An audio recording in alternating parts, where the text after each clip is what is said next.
Hari ini kita menyampaikan laporan kepada Mahkamah Kehormatan Mahkamah Konstitusi atas dugaan pelanggaran etik Hakim Mahkamah Konstitusi yang bersidang atau yang memimpin jalannya persidangan pada panel 2 pada penyelesaian sengketa hasil pemilihan kepala daerah tahun 2024.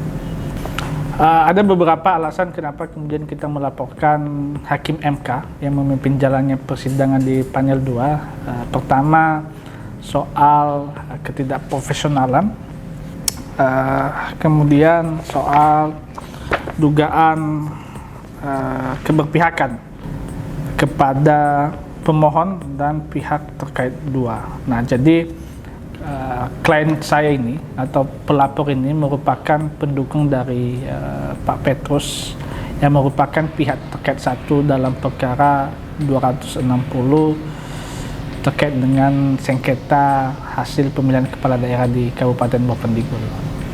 Pelapornya ada 4 orang, ya, diantaranya ada kepala suku dan tokoh-tokoh masyarakat. Ada Bapak Rufus Burok, ada Bapak Konstantinus Koan, ada Pak Petrus Hatama, dan ada Hieronymus Anu.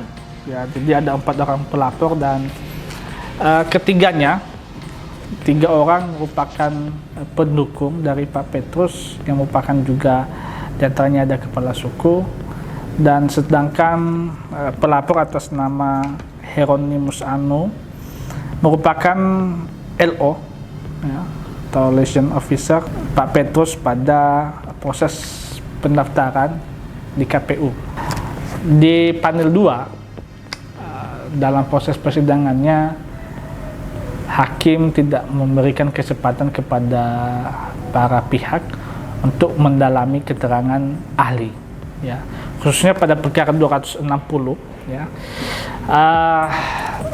Para pihak itu sama sekali tidak diperkenankan untuk bertanya kepada ahli, baik bertanya langsung, ya, mendalami keterangan ahli, tidak diberikan kesempatan, ya. Padahal banyak sebenarnya pertanyaan yang perlu dikonfirmasi kepada ahli, terutama menyangkut terkait dengan validitas SKCK dan surat keterangan bebas pidana dari pengadilan negeri. Karena Pak Petrus ini, ya, yang merupakan calon bupati yang didukung oleh para pelapor, merupakan mantan terpidana militer, ya, merupakan mantan terpidana militer yang telah divonis dan telah selesai menjalani pidana itu tahun 2005. Akhirnya sudah berjalan 20 tahun sejak tahun 2024 kemarin. Nah, menurut saksi pemohon, ya, bahwa ada keterangan palsu yang diterangkan oleh Pak Petrus dalam SKCK dan surat keterangan bebas pidana dari pengadilan negeri. Tapi pada faktanya MK sama sekali tidak memanggil polisi, ya, atau Polres yang berada di Bovendigul atau Polsek, dan juga pengadilan negeri Merauke tidak pernah dipanggil untuk memastikan apakah itu valid atau tidak, tapi dengan secara sepihak mengatakan bahwa SKCK ataupun keterangan yang ada di dalam itu tidak valid. Ya, semestinya itu harus dikonfirmasi langsung kepada pihak yang mengeluarkan atau yang menerbitkan produk tersebut. Ada juga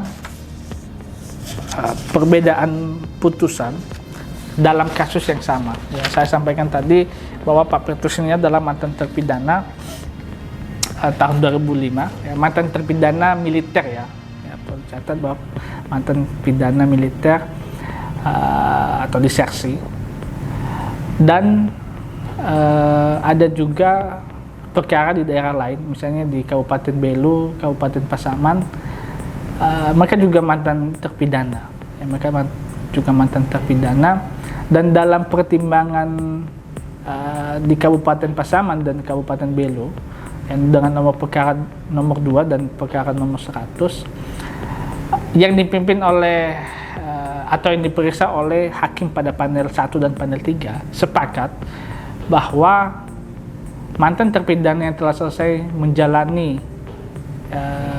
masa pidana 5 tahun, maka kepada mereka tidak perlu lagi diwajibkan untuk mengumumkan secara terbuka status mantan mereka sebagai terpidana. Ya. Berbeda dengan perkara 260 yang diperiksa di panel 2. Ya. Kepadanya tetap diwajibkan untuk mengumumkan kepada publik perihal statusnya sebagai mantan terpidana. Padahal dia telah menjalani pidana itu dan telah selesai itu tahun 2005, dan itu pun divonis cuma 6 bulan. Jadi udah 20 tahun dia selesai menjalani pidana, tapi di panel 2 tetap mewajibkan untuk mengumumkan. Bandingkan dengan di panel 1 dan panel 3 dalam kasus Kabupaten Belu dan Kabupaten Pasaman, yang sepakat bahwa tidak perlu lagi mengumumkan kepada publik ketika dia telah selesai menjalani pidana itu dalam rentang waktu 5 tahun. Jadi kepadanya tidak diberikan lagi kewajiban untuk mengumumkan. Jadi ada disparitas putusan dalam lembaga yang sama dan diperiksa oleh 9 hakim yang sama, tapi bisa terdapat perbedaan putusan. Ini tidak boleh dianggap sepele, karena di dalamnya ada hak konstitusional warga negara yang dilanggar oleh pengadil konstitusi. Kita bisa menjuluki MK sebagai pengadil konstitusi, tapi mereka juga terindikasi untuk melanggar hak konstitusional warga negara mereka. Begitu. Harapannya MK berani membuat terobosan hukum. Ya, MK berani membuat terobosan hukum dengan memerintahkan kepada MK untuk mengkoreksi ulang putusan yang telah diputus oleh MK dalam perkara 260. Ya, apabila nanti misalnya memang terbukti adanya dugaan pelanggaran ini, ya MK harus menjadi pelindung, ya, menjadi pelindung, bukan hanya sekedar memutus bahwa ada pelanggaran etik, tapi kemudian pelanggaran etik itu tidak ada tindak lanjut. Apalagi dalam sengketa pilkada ini kan dia sifatnya inter partes, ya, sengketa para pihak, ya.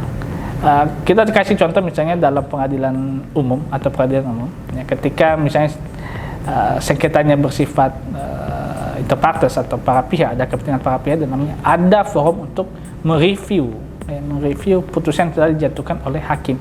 Kalau dalam di pengadilan negeri, ya, ada forum di pengadilan tinggi untuk mereview atau mengkoreksi putusan pengadilan negeri. Begitu juga di PT, kalau misalnya para pihak tidak puas putusan PT atau pengadilan tinggi, ada kasasi, ya, semua ada forumnya, dan itu sifatnya inter partes, sengketa, ya, ada kepentingan para pihak terkait dalamnya. Tapi di MK, ketika MK sudah memutus, tidak ada lagi forum untuk mengkoreksi putusan. Pertanyaannya, bagaimana kalau misalnya ada kekeliruan yang nyata dalam putusan tersebut? Ya, hakim MK itu bukan Tuhan yang tidak punya kesalahan dalam memutus perkara, tidak mungkin. Forum apa yang ada? Tidak ada forum sama sekali. Nah, apa upaya yang bisa diambil oleh para pihak? Tidak ada juga. Itu sama saja menghambat hak konstitusional warga negara untuk merenggut dan merebut keadilan mereka. Itu kan MK tidak boleh berada di sana. Ya, MK harus adil dan harus ada forum untuk mengkoreksi itu. Sebagai negara hukum, rasa-rasanya tidak adil kalau putusan sengketa pilkada itu final and binding. Tidak adil rasa-rasanya. Karena tidak semua pihak itu menerima, ya, putusan MK. Apalagi kalau ketidakterimaan mereka itu didasarkan pada alasan yang jelas menurut hukum. Ada dugaan pelanggaran etik, ada dugaan keberpihakan, ya, dan itu harus ada forumnya untuk mengkoreksi itu. Jadi saya pikir harapan kita adalah MK harus berani mengambil terobosan hukum, tidak hanya sekedar menjatuhkan putusan etik, tapi harus berani memerintahkan kepada MK untuk mengkoreksi dan menjatuhkan putusan baru terkait dengan perkara di 260. Begitu. Harapannya kepada masyarakat Bovendigul tetap optimis bahwa perjuangan ini bukan hanya perjuangan 4 orang, tapi ini adalah perjuangan masyarakat Bovendigul secara menyeluruh dan perjuangan dari 12.300-an suara yang telah didiskualifikasi oleh MK. Ada harapan masyarakat di sana, ada harapan keluar dari garis kemiskinan, ada harapan untuk kesejahteraan masyarakat, ada harapan pendidikan di sana, ada harapan ekonomi. Harus tetap optimis dan tetap jaga ketertiban, keamanan, dan kita menghimbau masyarakat tetap kondusif sampai upaya ini dapat membuahkan hasil yang sesuai dengan harapan hukum, harapan keadilan, dan tentunya harapan masyarakat Bovendigul.